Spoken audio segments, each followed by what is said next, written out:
talking about book number 2. And what is the name of this one?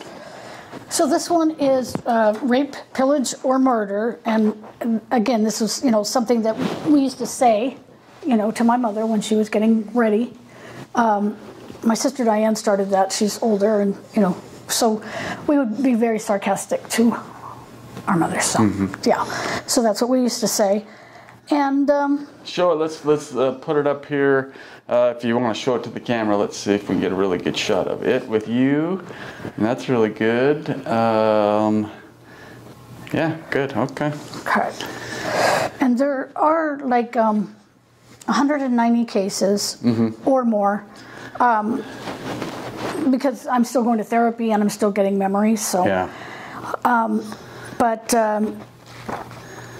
I did order some new books, so because these are all a little bit old from when I changed everything over to, because this last book was so thick, so I moved it over. So okay.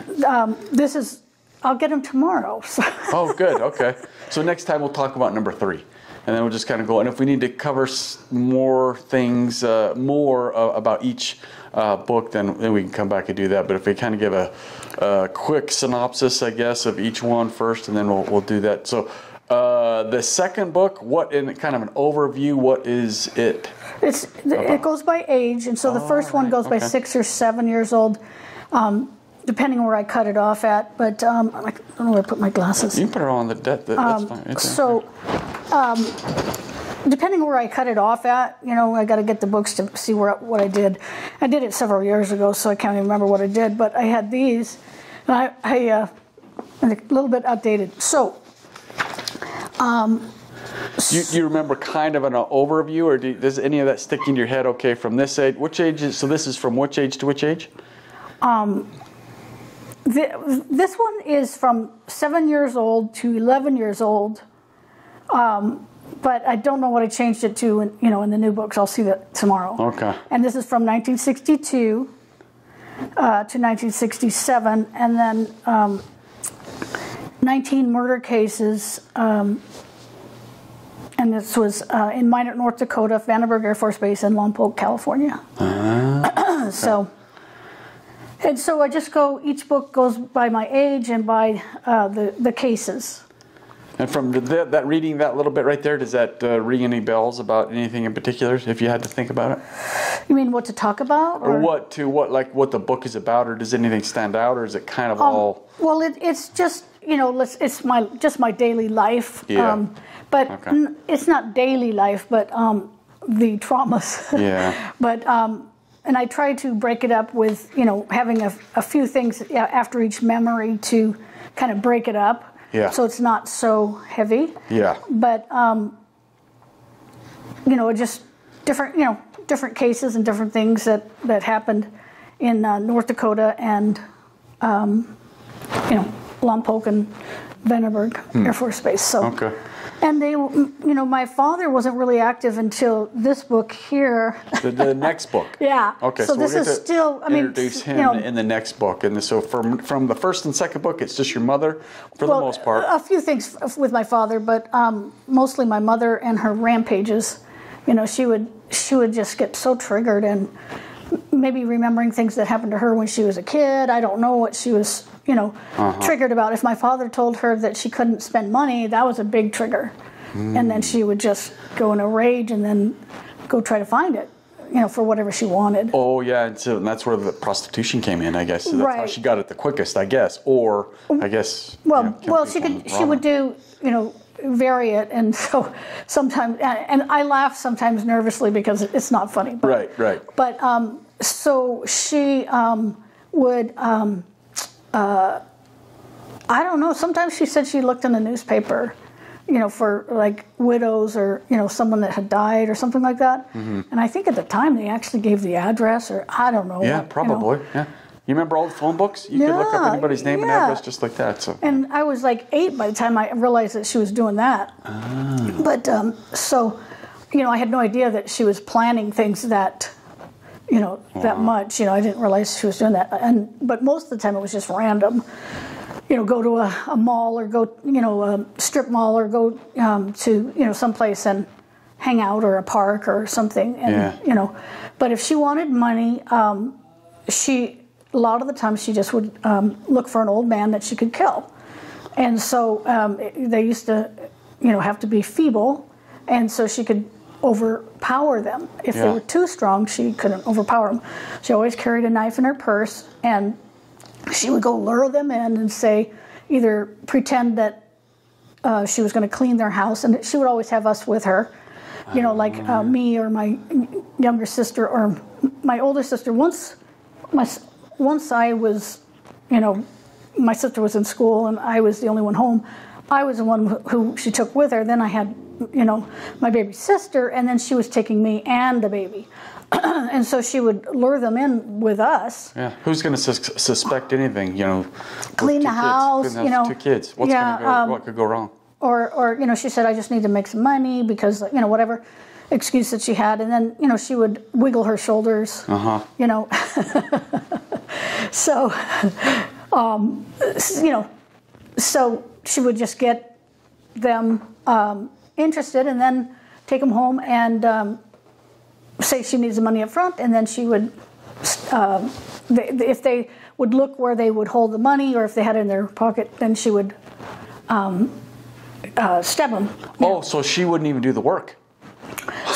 No, sometimes she would and sometimes she wouldn't. Okay. You know, and sometimes she would get us involved and sometimes she wouldn't. That's why I was asking her, why do you do that? And she said, I do what God tells me, and, you know, that whole story where, right. You know, so that this is just, you know, kind of like an analysis almost of my mother, you know, the personality of my mother and how she behaved. And I think she was a sociopath, if you want to label it. Because she would do anything for whatever she wanted, even if it was simple. She didn't care what she had to do to get it. And you know, simplest little thing. If my father told her she couldn't get it, you know, she would just go out and kill somebody for it. So, wow. Which is crazy. And then afterwards, you know, go shopping. So. And she was so excited that she got the money and she would go shopping. And so it's just like not even an afterthought of what she had done to get it. Oh, no. And, you know, and so, you know, sometimes she would wear white, and I would always tell her, I was like, you know, if you're going to do this kind of thing, I wouldn't wear white. And, you know, we're in the bathroom and she's trying to scrub off the, you know, stains, you know, or whatever might have happened, you know. And, you know, one time she had to dye her dress. It was a white dress. She had to dye it red because it got bloodstains on it, and she was so upset, you know, that she ruined her dress because she had just made it. And it was white. And it was white. And I was telling her, you know, if you're going to be doing this kind of thing, you probably shouldn't wear white. And I think I was like 6 when I was telling her that. But again, just being sarcastic to her.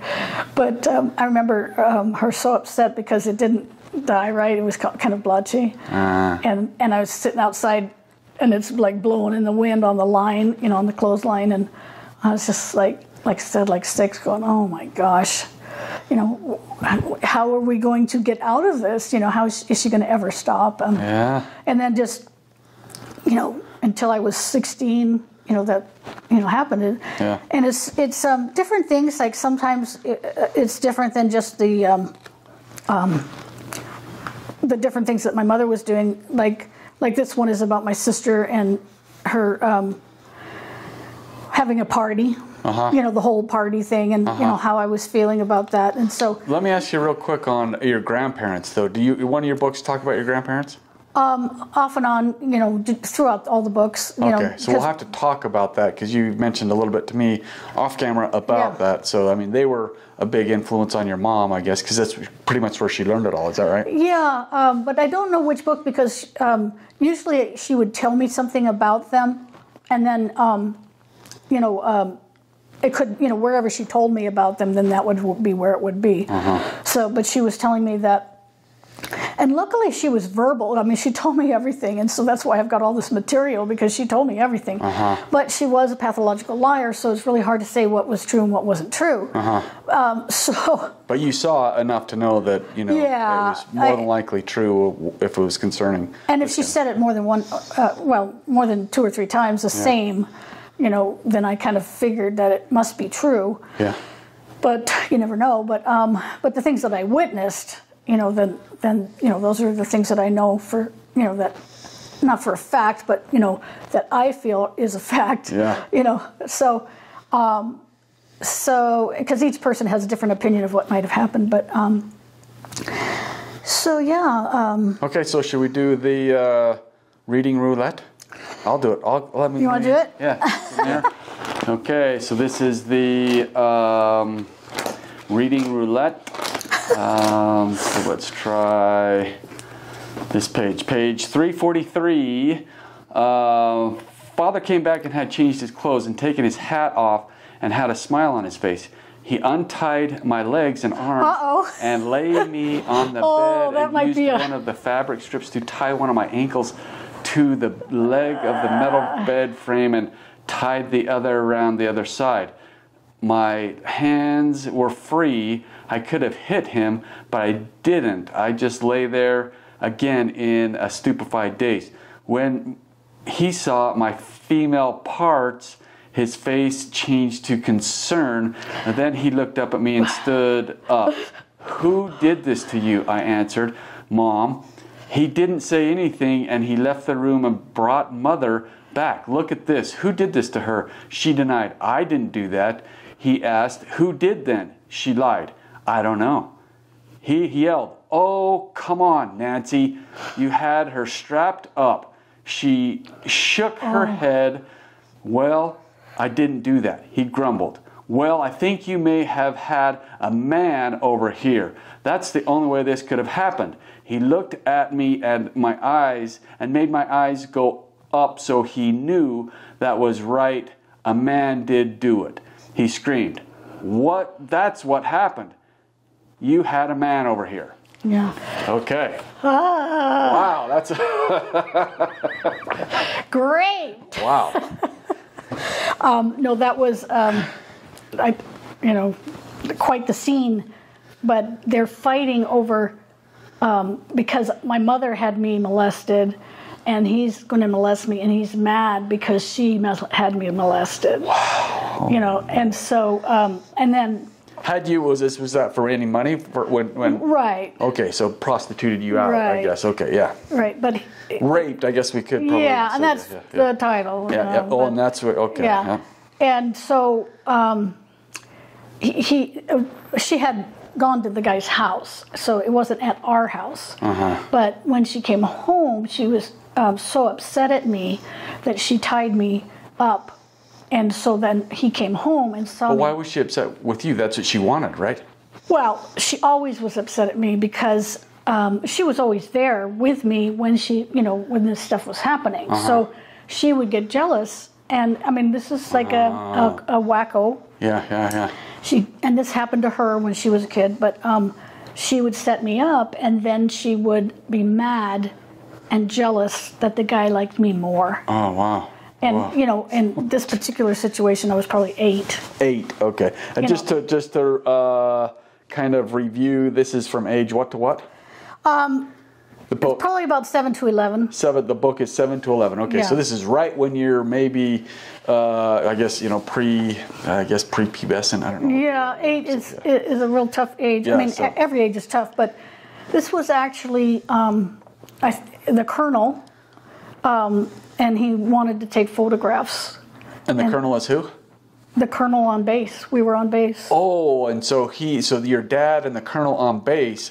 Well, my mother and the colonel. Oh, your mother and the colonel wanted to take pictures of you, and so she was in on this weirdness with the colonel on the base. Yeah. Okay. So anyway, big trauma for me, but my mother always was fighting with my father, and so it's like, hey, you guys, they just left me tied up there. Yeah. While they're screaming and beating each other up in the other room. And so my sister came in and untied me, but it's just like whatever she could do to make money, and she didn't care what happened or who she hurt. Mm-hmm. So and one time it was a piano, that she wanted to buy, and because her parents were musicians and she wanted to have a piano, and then she had to have an organ, and then she had to have a grandfather clock.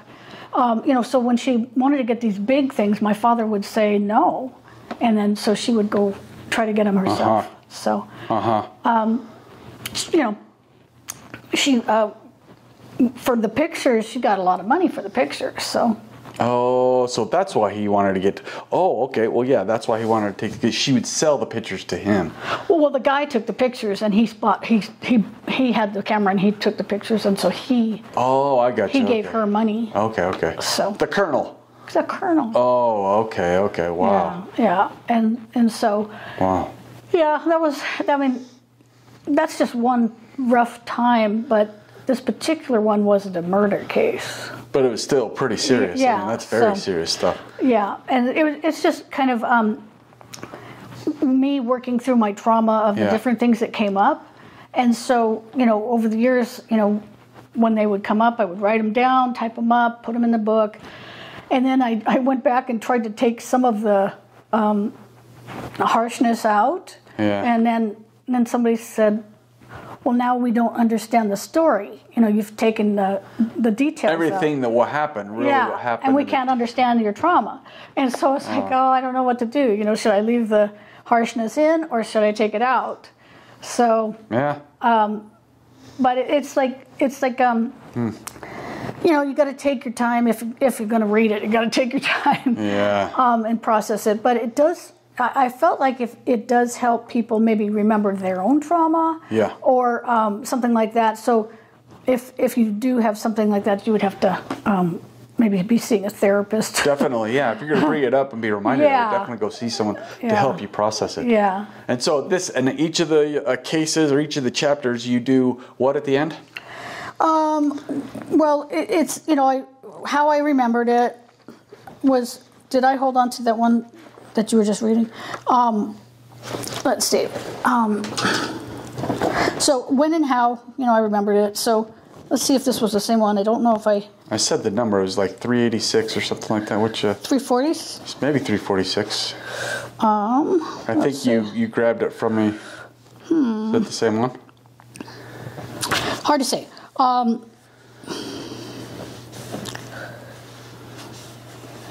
I don't know if this is the one. What does the memory say on the back of the book? What it's about? Or if it goes into it. Well, if I was doing it says I got this memory at 56, triggered by someone telling me. Was that the same one? What he did to himself when he was drunk. Probably acting out something that was done to him when he was young. Someone telling you that triggered it. So that might have been it, yeah. So and then the lessons. I have the lessons, the challenge, the gift, the affirmations, and the quote, interesting facts. So, just like to break it up a little bit. And so it says what I learned from this was that even people, high up in the rank on the base did crazy things. Oh, so this is the colonel and this is the one. Yeah, so this would be the one. It seemed like my mother and father found all the abusive people. I learned to hate and be scared and cry at everything. The challenge was lying tied up, frozen, not being able to move, and seeing my body below, because I was above, and not being able to help myself. The gift in this was by writing this, I can see how and where I stuffed my anger and can release it. The way I felt I had power as a child was to leave my body. The way I feel empowered as an adult is to talk about this story and clear it out. The affirmations, it says, I have boundaries, I am love, I am in my body, I am free, I am released. And then there's a quote and a fact, if you want me to read it? Yeah. Okay. So this is a quote, our positive and negative beliefs not only impact our health, but also every aspect of our life. If you believe you can or if you believe you can't, you're right. Consider the people who walk across coals without getting burned. If they wobble in the steadfastness of their belief that they can do it, they wind up, they can't do it, they wind up with burnt feet. Your beliefs act like filters on a camera, changing how you see the world, and your biology adapts to those beliefs. When we truly recognize that our beliefs are that powerful, we hold the key to freedom. While we cannot readily change the codes of our genetic blueprint, we can change our minds. And that was from The Biology of Belief by Bruce Lipton. But I'm not quite sure if we can't change the blueprints anymore. I think we can change the blueprints, genetic blueprints. And then the interesting fact, according to the FBI, approximately 1 in 10 men have molested a child with little chance of being caught. Additionally, the FBI estimates that a child has almost 25% chance of being molested. The FBI estimates that there is a sex offender living in every square mile in the United States. So, wow, that was the end on that one. So, it's just kind of like healing for me, and then if possible, healing for someone else. Hopefully. Yeah. So. And that's all you want to say about that? I don't blame you. Oh, there was so much. There was so much to that. I'm not quite sure if it was this one, but I would see angels and. While the act was happening, you'd go out, and then that's what you'd see. What do you mean when you'd see? Well, like I would be out of my body, seeing whatever the situation happen. But with the angels, I got something in my eye. When I came home, there's a whole story. In this particular memory, there was a whole thing about the angels coming to me, an angel coming to me and talking to me, so and healing me. And so there's a lot of, I guess you would call it spiritual, but every time I had something happen, like an angel or something like that would happen and heal me. And so, like I know some people that have had one thing like this happen and they, can't have children or whatever. And, but I was, for some reason, I was always healed. And I could feel the healing and, a lot of trauma about the fact that I thought that the pictures were going to show up at my school, and like the little magazine that they sent out, because he said it was going to be in a magazine. And so every time we got one of those magazines, I would be panicking, thumbing through, trying to see if, those pictures were in, because he said it was a magazine. It's the only magazine I knew. And so, terrified that would show up. And then I started getting feelings from, this is like a long story, but feelings from people that were looking at the pictures. Really? And so, I was super sensitive and still am, I can pick up on people's emotions and thoughts and things like that. And I could, as they were looking at the pictures, I could feel what was happening. And I was in school one time taking a test, and this guy, again, this is another gruesome story, but it's in the same story, same memory.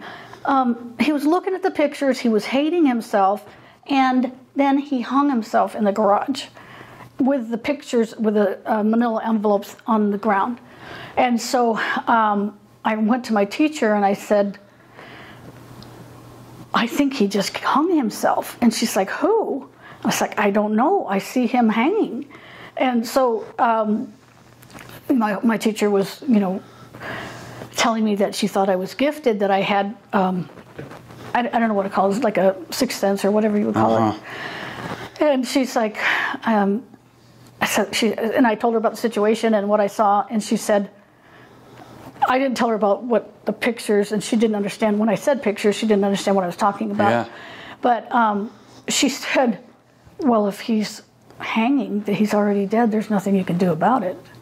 Unless there's a picture in the paper. And then I was like, the picture of me in the paper, and then just, so each memory was so much trauma around it, that, then I'd have to push it down and suppress it, all this trauma, and go to school. Yeah. And then try to act normal. Yeah. Jeez. Yeah. And, I didn't get anything under a B because I was, too afraid not to.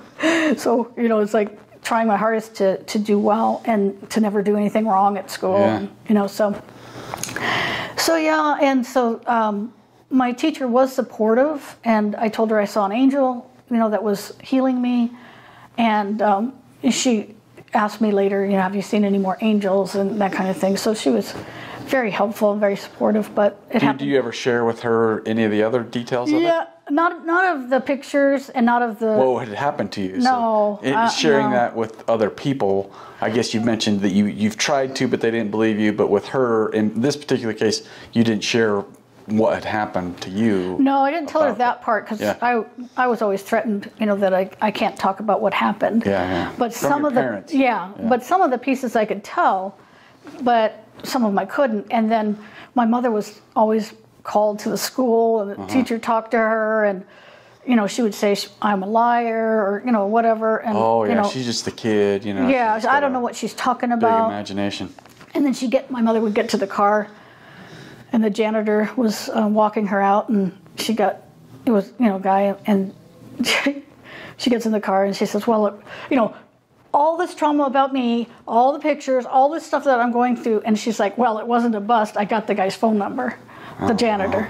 Oh, you know, and so I'm just like, please don't kill the janitor, you know, and don't have me molested by the janitor, you know. So it was like I would call her like a retarded monkey. Yeah. You know, it's like I couldn't being control. polite. Yeah, super I couldn't polite. control Yeah. her, and she was always setting me up to get hurt. And then when I'm hurt and crying, she called me baby. You know. Yeah. So it was just like, just constant like that for, you know, 16 years, and then I got married, and then I married men like that. So. Oh, and then yeah. Oh yeah. 'Cause So that kind of works. So now I'm trying, you know, not do that. So just by myself, painting. Yeah. That's all I can do. Yeah. So processing all this stuff. Yeah. So. Yeah. Which is probably better than, you know, being in an abusive relationship any day of the week. You know, learning how to love yourself so you don't have to go looking outside yourself, especially if you're going to be looking in all the wrong places, as they say. Right. And I always like seem to find somebody like my parents, and Yep. you know, and then I think I'm doing better, and it still shows up. So it's like I'm dangerous, so I gotta stay away from people. Yeah. You know, just like heal myself. Healing, yeah. You know, not dangerous, but it's you know, I can't trust myself in a person that I would Exactly. pick. Right. But Yeah. I don't know so what it is. then I just you know, don't do it. Just have to heal myself and work on myself, and that's all I can do. So So anyway, We got 20. Did we? We get 29 minutes already. We've been sitting here for half an hour. I don't know. That was a rough story. That was.